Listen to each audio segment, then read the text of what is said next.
Well, welcome back, team, to Crypto Charge. If you guys want to drop a like and subscribe to the channel, that greatly helps us grow. Today, I want to talk to you about what's going on with the Ripple Labs case. And a lot of you are following this very closely because the outcome of this case will determine if XRP is a security of Ripple Labs or not. And I personally have been following this case since it's been dropped in 2020. So if you guys are not familiar, a little bit of background on the case here. Back in 2020, there was an SEC chairman, Jay Clayton, and on his last day in office, he sued the company Ripple Labs for selling XRP, the digital asset, as an unregistered security. So essentially what a security is an investment contract. And within that investment contract, that means that there are obligations between the company issuing the security and the person receiving the security, right? So if I were to buy shares of Apple, that is a security in the company Apple. They have some sort of obligation to me, both before the sale and after the sale, right?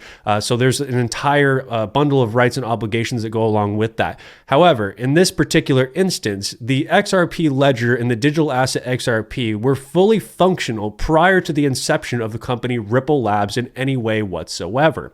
So a lot of us, looking in this space, bought XRP way back in the day, especially 2016, 2017, a lot of you guys even earlier than this, and most investors had no idea that the company Ripple Labs even existed, and they never expected Ripple Labs, the company, to provide them any sort of profit. So I want to talk to you guys a little bit about what's going on with the case. We're about 2 years into it now. It's absolutely crazy. It's been 2 whole years since this lawsuit has been launched, and we actually just received the final motions for summary judgment. And one of the pieces we're going to be reading out of here today is a 64-page document from Ripple Labs outlining, highlighting, explaining how Ripple Labs and the digital asset XRP are not one and the same. But before we get into that, I want to tell you guys a little bit about something called the Howey test. And the Howey test is a piece of law that we had, and it kind of, sets precedent for what an investment contract is comprised of. The law has to do with the sale of oranges from orange groves, but let's read the 4 prongs within this particular case that has moved forward over the past, 80 something years as the framework for what defines a security or an investment contract. So we can read here the 4 prongs. It is an investment of money. 2, there is an expectation of profits from the investment. 3, the investment of money is a common enterprise. And 4, any profits come from the efforts of a promoter or a third party. So all within here, right?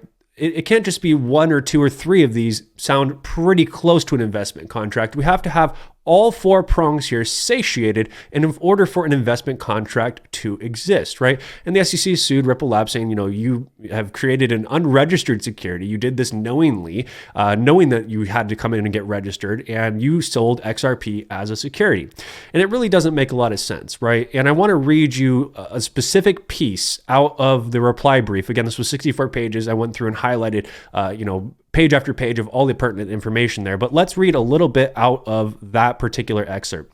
So this is going to be on page 20, quote, "But it cites no authority to support its sweeping contention that if a business funds its operations, even in part by selling an asset, that asset must be a security, nor could it. The Securities Act offers a specific definition of securities, and it is not, as the SEC suggests, any assets a company sells to raise capital.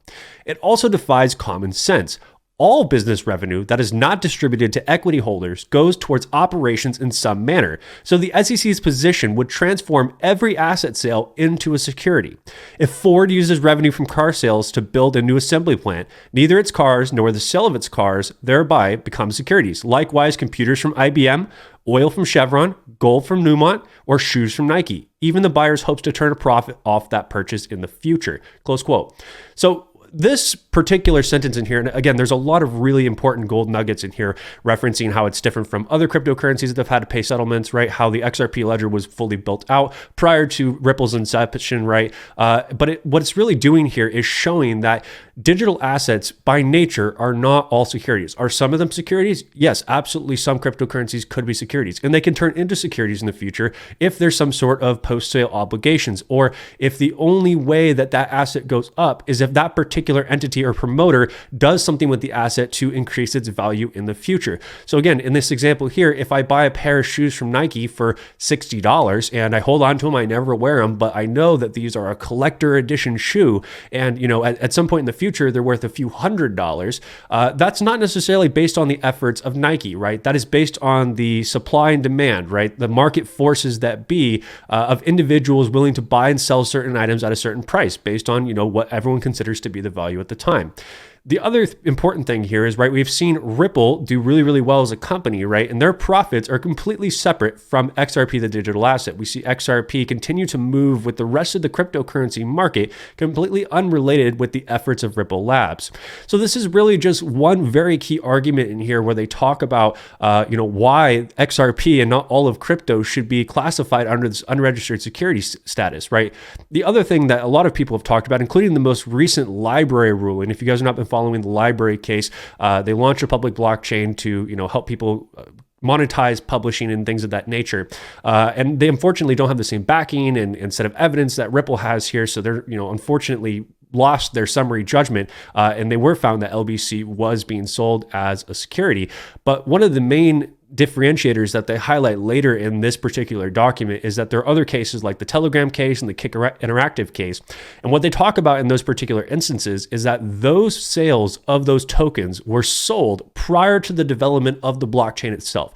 The tokens were sold in an effort to raise money to create the blockchain. In this particular instance, and this is documented, right, the XRP ledger was developed and fully functional prior to the inception and involvement of Ripple Labs, the financial tech company. Because again, remember guys, Ripple Labs sells products to help move money around the world, right? So they have ODL products or on-demand liquidity products, which helps move money, back and forth around different remittance pipelines around the world, making things cheaper and more efficient. So Ripple does sell XRP, but if you own XRP, the digital asset, you have no claim to Ripple Labs. You don't have any claim to the profits that they earn. You don't have any claim to any sort of dividends, and there's no post-sale obligations from Ripple, right? So if you guys want to read a little bit more about what's actually happening with this case, again, that whole document is available in our Discord for you guys. You guys can go check out cryptocharge.com. We cover all of this stuff 5 days a week. Catch you guys soon.